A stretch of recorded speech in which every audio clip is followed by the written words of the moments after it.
The average provider credentialing process takes 90 to 180 days when managed in-house. That's 3 to 6 months where you cannot bill a single insured patient through that payer. No claims, no reimbursements, just a practice running at partial capacity while the paperwork moves at its own pace. Most providers don't calculate what that actually costs them until they're already inside it. Here's how the delay builds up. Credentialing isn't one application.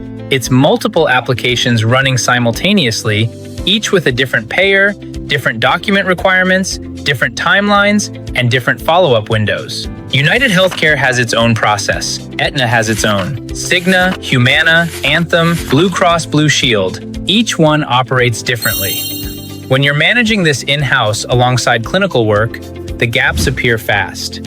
An application sits without follow-up. A document expires before the review is complete.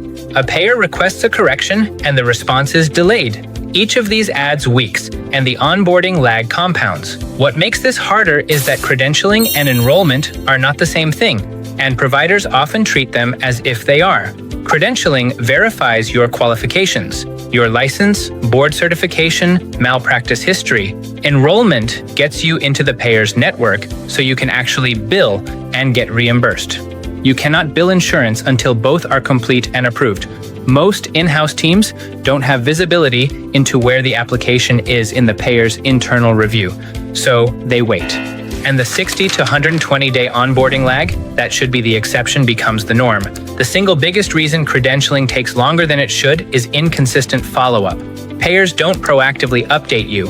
If something is missing, unclear, or held in a queue, the application simply stalls until someone calls, checks the portal, or resubmits. In a busy practice, that follow-up falls through the cracks.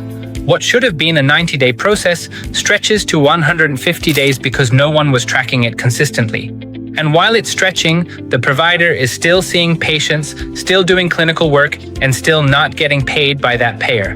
Here's where most practices underestimate the real cost of doing this in-house. On the surface, managing credentialing yourself appears to save money. No outside fees. But look at what's actually being spent. Administrative staff time pulled away from billing, scheduling, and patient coordination.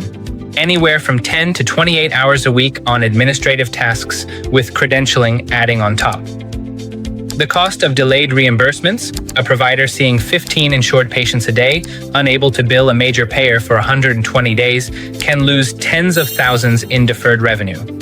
And if an application has errors, the resubmission process adds more weeks. When you add it up, the cost of in-house credentialing is almost always higher than it appears at the start.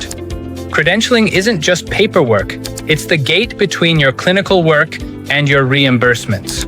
Providers who treat it as a structured operational process with consistent follow-ups, accurate submissions, and multi-payer coordination get enrolled in 60 to 90 days. Providers who manage it reactively, between patients and administrative duties, take twice as long. If you want to understand where your credentialing process is losing time, Talisman Solutions offers a full credentialing walkthrough for independent and multi-specialty practices. Visit talismansolutions.com.